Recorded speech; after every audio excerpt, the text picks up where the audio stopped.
Right guys, it's time. It's time to look at the characters, time to break down the characters, time to look at their kits, time to see if they are top banana or piles of shite. One of them may well be a pile of shite. So we'll start off with the character who's a no-brainer. Good character. We've got our boy VEGA. VIZCONDE VEGA. VIZCONDE. That sounds French. I can't speak Spanish. VIZCONDE. Trendy VEGA. We're calling him Trendy VEGA. That's it, right? Now, Trendy VEGA looks a lot like he looked on TW, on China. I've done an advanced preview of what kind of unit he may be, and he's not actually changed all that much, right? But let's go over his kit. So, let's start off by looking at his fighting spirit, because it's right here, and I don't need to change pages. So his fighting spirit. Cruel Bloodlust. When attacking enemies inflicted with blood tear, increase damage dealt by 20%. Cool. 20% additional damage. I will not complain at that. Assist skill. Takes effect when the fighter is in an assist position. When the assisted fighter hits an enemy, they have a 10% chance to inflict 1 times bleed, causing the target to lose 2% max HP every second, capped at 20% of VEGA's attack until the end of battle. This effect does not stack. Don't like it. I don't like super low chances like that, right? Which is kind of ironic because we're going to talk about something during the video, but I don't generally like small chances to get a boost, okay? 10%, it just seems far too low to me, so not a fan of that.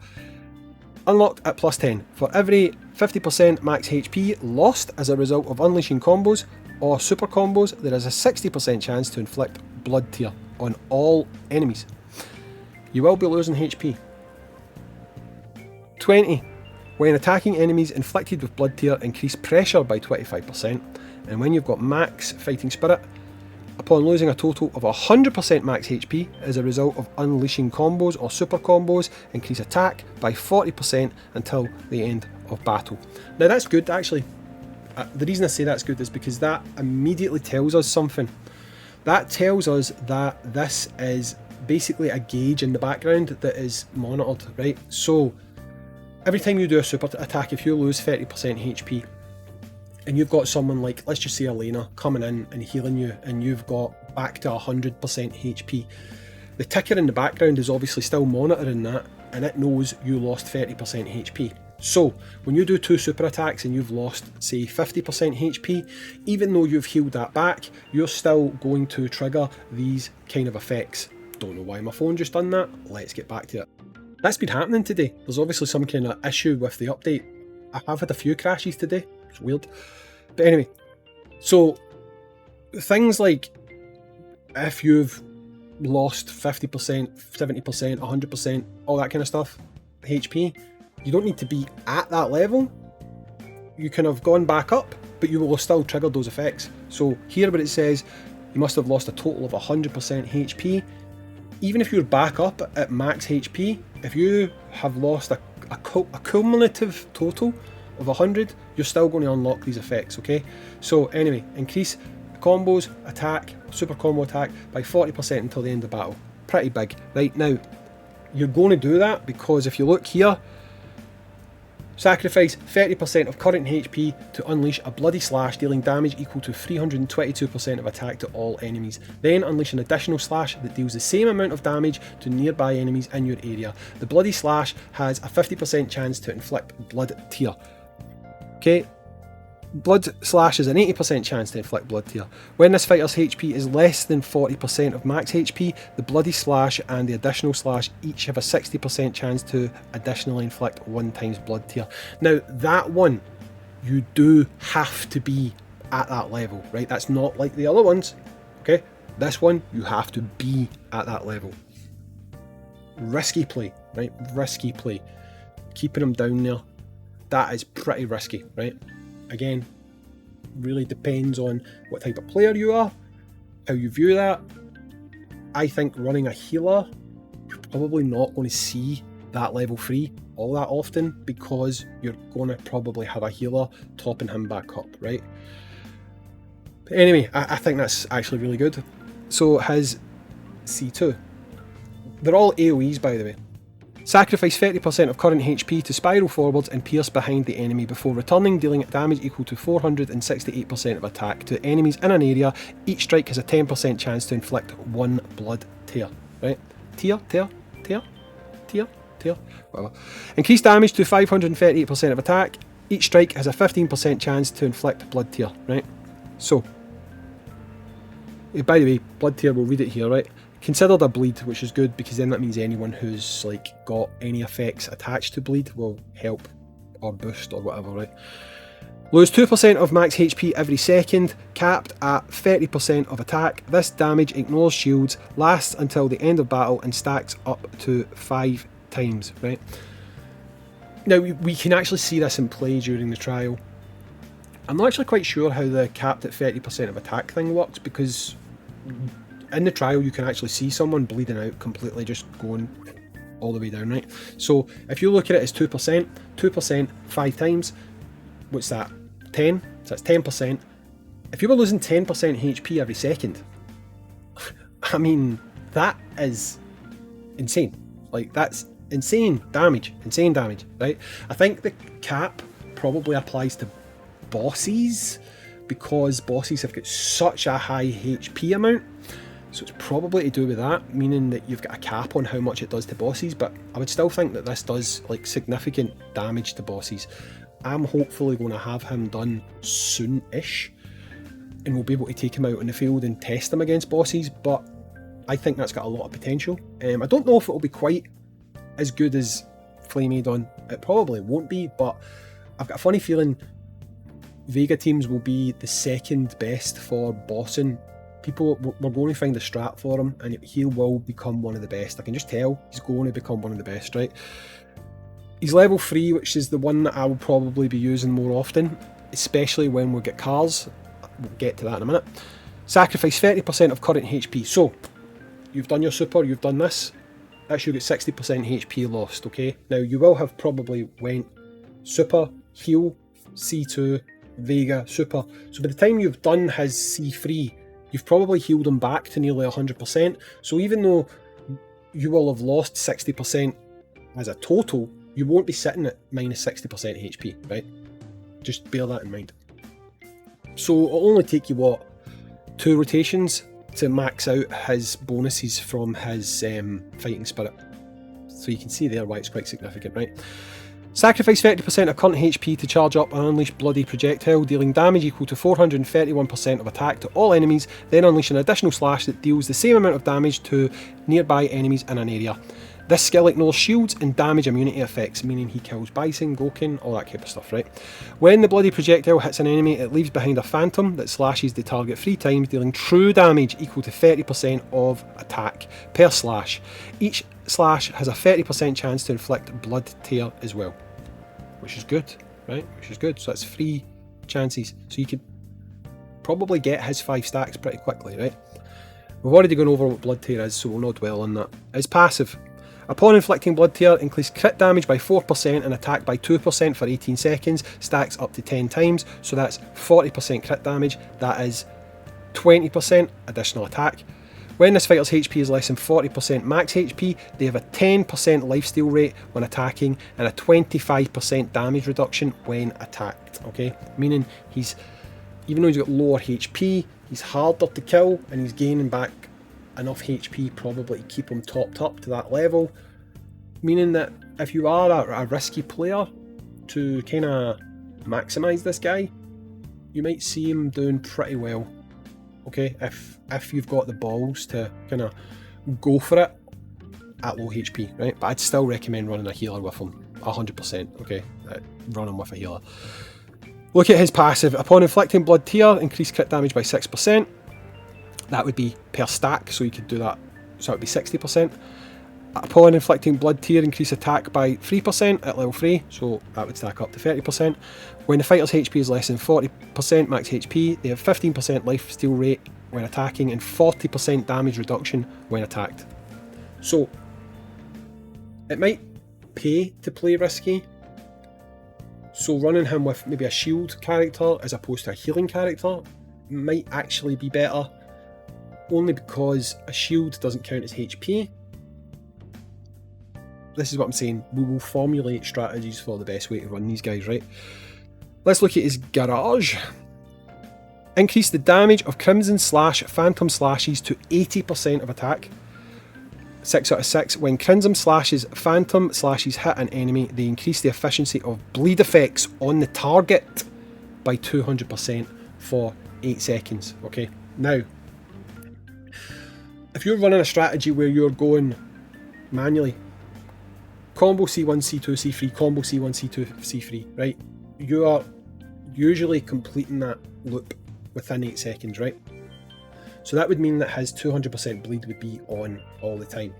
From the moment you start and hit that first C3, it would stay on, right? It doesn't stack, but it's 8 seconds and it doesn't say it can't like reset or whatever. So it would just keep resetting. You would keep having 8 seconds, 8 seconds, 8 seconds, 8 seconds, right?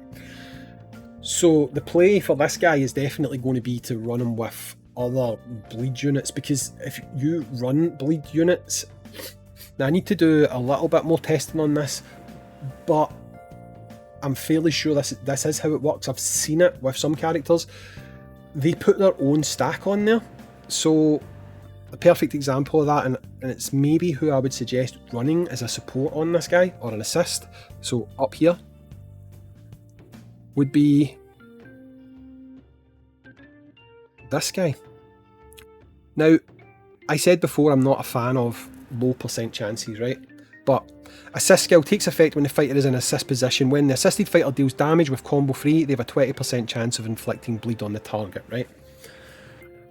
That goes on as its own independent stack, right? So if you've got VEGA, new VEGA, hitting the boss, you've lined up 5 stacks of bleed, and then every single time you do, so you're at max stacks at this point, you do your C3, this VEGA has got a chance of applying a separate independent stack of bleed. Now, base bleed is only going to take away 1% HP, right, every second. But if you put that on top of the kind of divine special super duper bleed that you're getting from the new VEGA, and it's multiplied by 200%, you are going to see numbers just rolling. I mean, this is what I'm saying. I think possibly the potential is there for high numbers, like maybe possibly Flameadon. I don't know if that's conceivably realistic. We do need to wait and see, because you can run this guy, he's going to do the super, he's going to do the C3. You've got this guy assisting him, giving him the potential of individual secondary stacks of bleed, right? Now, I would need to really quickly check, right, because I'm not 100% sure, but I think, oh, do you know what, I'm just going to do it, right? I'm just going to do it. Right, so this is going to allow us to see how the actual the bleed stacks work, right? Because I'm going to do this on Mecha Zangief. Zangief's a stationary boss. It means I'm going to hit every time, right? So we've got a 30% chance with VEGA at the back to land bleed on his number 2 trigger. I've got Fuerte doing his C2, which applies bleed. We've got VEGA up top, who applies bleed when a unit does their C3. So what we're actually looking for here is, when we see the bar along the top with the statuses, we're looking to see how many individual bleed notions there is, right? Because then that's going to basically let us know if running a full hardcore bleed team, like I'm thinking, would be beneficial, right? Now, VEGA, my VEGA, is clearly not leveled, right? He's clearly not leveled, so do not judge him here at all. We just really want to see how are these bleed stacks applied, right? So we'll go in, I'm setting it to 1 speed, I'm putting on auto from the start because we're just basically looking here to see how these bleed stacks go, right? So we've got 1 bleed up top, we'll get healed, we're coming in, so we've got another bleed, 2 bleeds, we get 2 stacks of bleed up top plus the super bleed, It looks as though, oh, no, there you go, do you see them, the 2 individual dots? So in total we've got the super bleed, then 2 other bleeds. I think that's 2 maximum I've seen so far. Was that 3 I seen for a second there and it dropped away? 1, 2, 3. Yep, we can, right, okay, so they do all stack the way I thought, right? So each character applies its own individual stack. If you looked at the top, you can see it right now while it's paused, right? You can see along the top, if you just look, I know it's darkened, right? But if I take this away, it'll just vanish, right? So if you look along the top just now, you can see there's 3 stacks of bleed, so that's one character that's applied 3 stacks of bleed themselves, right? You've got 1 other individual stack of bleed, that's from another character, and then you can see you've got another stack of bleed with 2 stacks on there, right? And you've also got Vega's Divine Super Duper Bleed, right? So that's what's it at now? 5 stacks, right? 5 stacks. And now this team that I've got running just now, I don't really want to like bust my score, right? But I will let it run. What I'm going to do is, I mean, doing this on auto mode is probably not the best way to do it. So I will do like just one random ass manual run to see what kind of results we get. Now bear in mind, my Vega right now, it's got no gear on him, no anything, right? So we'll have a look here, but now that I know in principle it works, we can kind of see what it comes out like, right? Now, quite clearly, I could see by Vega's HP there, he was losing HP fast. So, do I really need 3 stacks of bleed from different characters? Maybe 2 would be beneficial. 1 from the Vega on support, 1 from El Fuerte in the team. So maybe I take out the trigger Vega and we see what happens. So, because we definitely need a little bit more healing, I think what we would do is we would take out him at the back and replace him with you. Right, that's given us that level of healing that is going to make things a little bit more secure, a little bit safer, right? We'll leave you there. I'm not even going to bother about using any EXs, right? I am totally going to bust my high score here, right? I'm going to lose my high score, but it's going to give us an idea of what kind of results you can get here, right? Now, things to remember on this run. This guy does not have his colours, okay? He also does not have any fighting spirit. So everything you see just now would be multiplied if the unit was maxed, okay? So I'm going to build up some super gauge and then I'm going to run this manually and we'll see what sort of an impact we can get from it. Just to show you, no gear, basic gear, right? So the 2 units, I've got no gear on them. I'm not trying to manipulate a high score here. I just want to see how effective the bleed mechanic is when it's all stacked up. Again, bearing in mind that when Vega was full with cars, the effects would be boosted by 200%, okay? And I'm going to just point out exactly when we would be thinking about that, right? So we're building up our stacks of super gauge. He's going to go, now I'm going to go, right? So I'm going to go into you, into you, into you, into you. So everything from now on, if you had cars, everything from this point on would be boosted by 200%. So I cannot see the top of the screen right now. I've got no idea how many stacks of bleed we currently have, right? But remember, every stack of bleed that's currently there would now at this point and continuing on from here would be boosted by 200%, okay? So you would be seeing those numbers significantly boosted because the characters have got all the stacks of bleed and they would all be being boosted by an additional 200%, right? Which essentially makes them double effective. Now I expect to probably get wiped here. Oh no, I didn't get wiped, right? So we're still going, we're still applying more stacks. Again, I am not using units that are in any way, shape or form optimised, okay? Now I might actually try and save my score here. I'm going to, because I'm about to get hit with a goddamn rocket, right? Which is going to absolutely wipe me out. So, for units that have no gear on them. They're not geared. They are plain and simply not geared. You guys have seen it yourself, they're not geared. He is currently not boosting the bleed damage by 200%. Just at that level, we've got a score that if I let it finish and I'd done this next combo, maybe would be around about 1.2 billion or 12 billion, sorry. To me, that's quite a meaty score. I think that is definitely quite a meaty score. So quite clearly you can see that when you've got this Vega built and he is going to be boosting that bleed by the 200%, you are looking at having quite a beastly character. And I honestly think we are going to see Vega as a unit who is putting up scores on the same kind of level, maybe not quite as high, but way higher than the second, third, fourth teams we've got at the moment.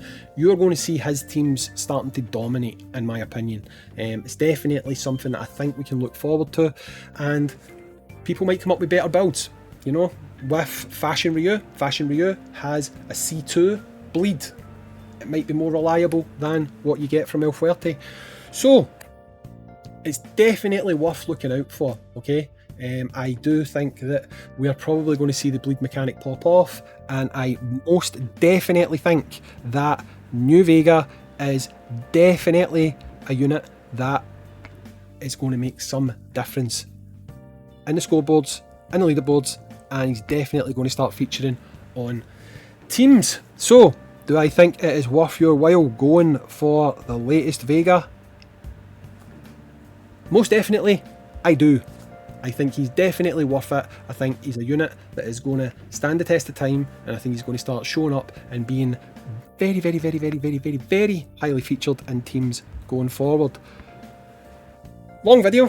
That little test was just kind of to double check my thinking on the bleed mechanic. You guys can see it's exactly as I thought.